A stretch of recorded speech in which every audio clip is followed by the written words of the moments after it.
Hi everyone, I was talking to a friend last night about, you guessed it, what we're going to call, for the sake of this video, the subtle art of DNFing books. DNF stands for did not finish. It's that simple. It's just when you stop reading a book for some reason. And we were talking about the books we DNF'd and why and at which point of the book we DNF'd it. And it was actually a really fun conversation because I know some people can have a hard time stopping a book in the middle of it, and I'm not one of them. But my take on that is that there are way too many good books to read, like to lose my time reading those I don't like. So I'm going to be DNFing a lot. It also depends on my mood. Sometimes I want to give the book a chance and sometimes I'm just not feeling it, and that's okay. And I don't think it's really that serious, you know. And so still with my friend last night, we realized that the book we DNF'd could be sorted into at least 3 categories. Like 3 categories of why we DNF'd them. So the first one is pettiest reason. Then we have the best reasons, and then we have the worst reasons. And so after that, I went through all of the books I've read since February of 2022, and I think it's like more than 400 books. I probably missed some, forgot some, but I think there's quite a few we should talk about today. Or at least that deserves to be talked about, you know. Just quick PSA, I'm going to be a bit of a hater today. It's not a habit. I don't want to do that every time, but I won't be really sorry for the sake of this video, you know. So we're going to start with the pettiest reasons. Okay, it's pretty self-explanatory. These are petty reasons, but very valid, in my opinion, of why I closed the book and never opened it again. So I have my little notes here, because I came prepared for this, okay? So the first book is The Love of My Afterlife. Let me set the tone. The book starts with a girl choking on a burger at home alone, and literally dying of it. And as a girl living alone, first, that just gave me a lot of anxiety, and anxiety I still have every time I eat. And while this book felt like a really bad Bridget Jones, what really sealed the deal for me was the use of the terms fat labia. Yes, you heard that right, fat labia. Not in a spicy way, but so. Then we have Say You Remember Me by Avi Jimenez, which is not out yet. It was one of my most anticipated releases of the year, and I DNF'd it 7% in. The book starts with the female main character going into the vet with a kitten between her boobs, literally. And apparently the male main character, so the vet, is very attracted to that. So that's very profound, you know, first. But there's worse because the kitten apparently has no butthole, so there's multiple discussion and conversations about the subject, you know. And I was ready to die after that. I couldn't go further, and also it's insta-love, so no. Then we have The Hate Date, where the girl couldn't stop saying, oh my god, you know, OMIGOD, like just one word, and I gagged every time. And after that, I couldn't take it seriously. So I just stopped reading it. And I don't even remember what this book was about. Then I also ended up DNFing A Merry Little Meet Cute. The main character, I think she has my OnlyFans. And while that's not really my thing, you know, first, I'm not judging. Like, get your bag, girls. There's no problem. But the love interest is actually one of his followers. And that's just a big no from me. Like, how can I take seriously a man that just pays for this kind of content, you know? I'm not really judging, but not in my romance book.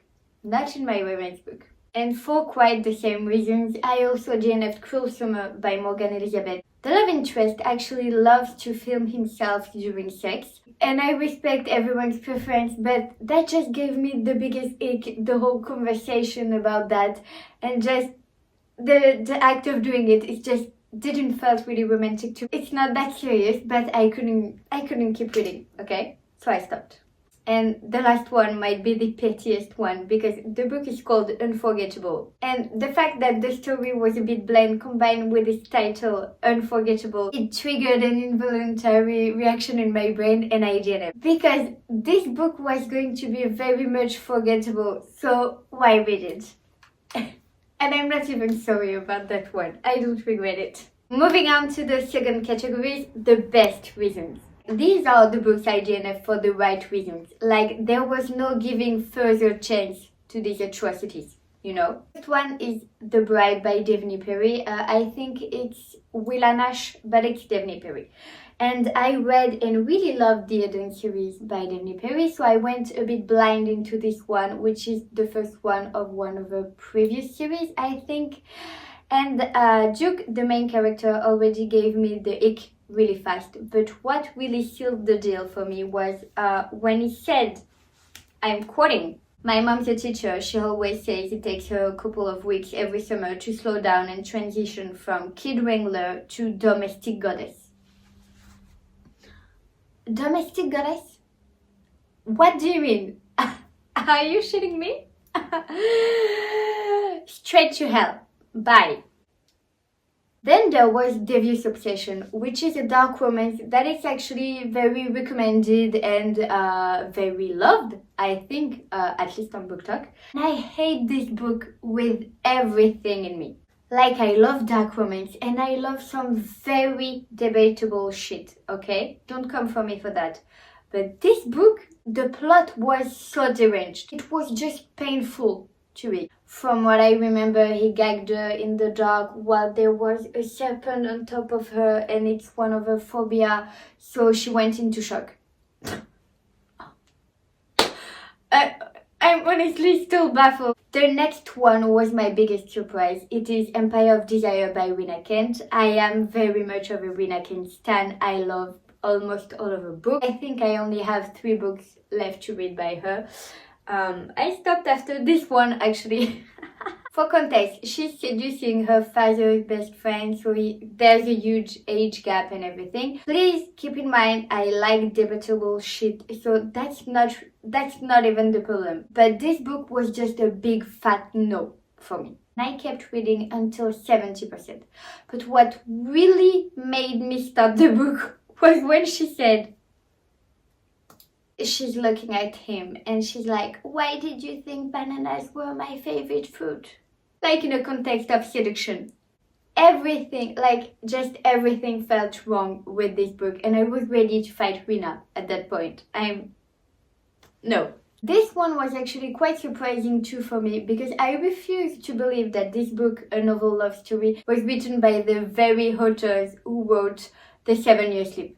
The 7 Year Sleep is one of my favorite books, if not my favorite contemporary romance ever. At first, I hated the girl's personality. Also, I think she punched the love interest very early on for absolutely no reason. It was a bit bland and depressing, and I just couldn't get into the book for the life of me.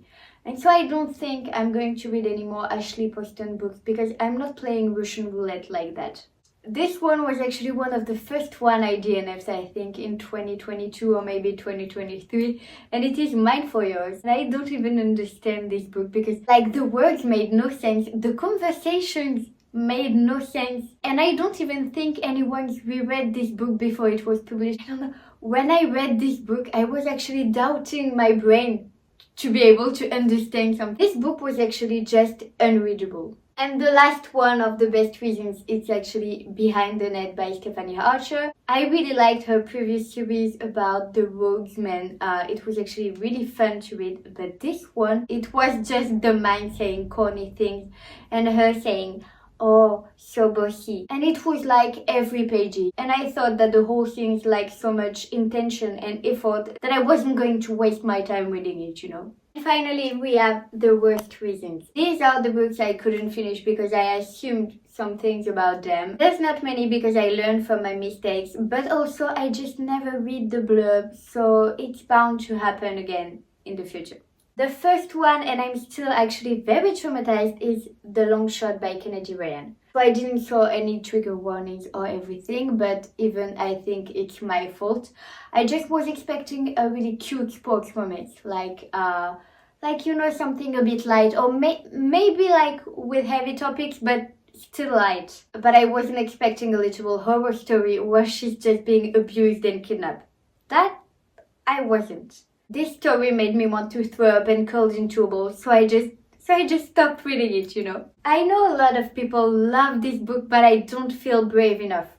And I think I have more, but I'm going to stop at this one. And it is Boy Parts by Elisa Clark. Irina obsessively takes explicit photographs of the average-looking men she persuades to model for her. So she takes photographs of their private parts. I knew that, okay? I knew that. But I thought the subject was going to be approached in a Cleopatra and Frankenstein way if you read it. Like, I wanted to be disturbed, but not this disturbed. Like, disturbed but not really awfully disgusted. I apparently didn't understand the author's plan or even vision for this one. So I stopped it very early on. These books from the last categories I tend not to review on social media because I think it's 100% a me problem. So I'm not going to give my opinion on it because I wasn't the target for it. As for the other categories, I tried to see if I was very objective or not, which doesn't make sense because it's always my opinion, you know. But it makes sense because I think those reviews could potentially help someone not fall into the same traps as me. So it really depends, you know. If you feel like sharing the books you DNF'd and why, and even if you have even pettier reasons than me, I'd love to read about that. And probably call my friend and tell her all about your reasons. And that's it for this video. Thank you if you've made it so far, and I'll see you guys really soon. Bye!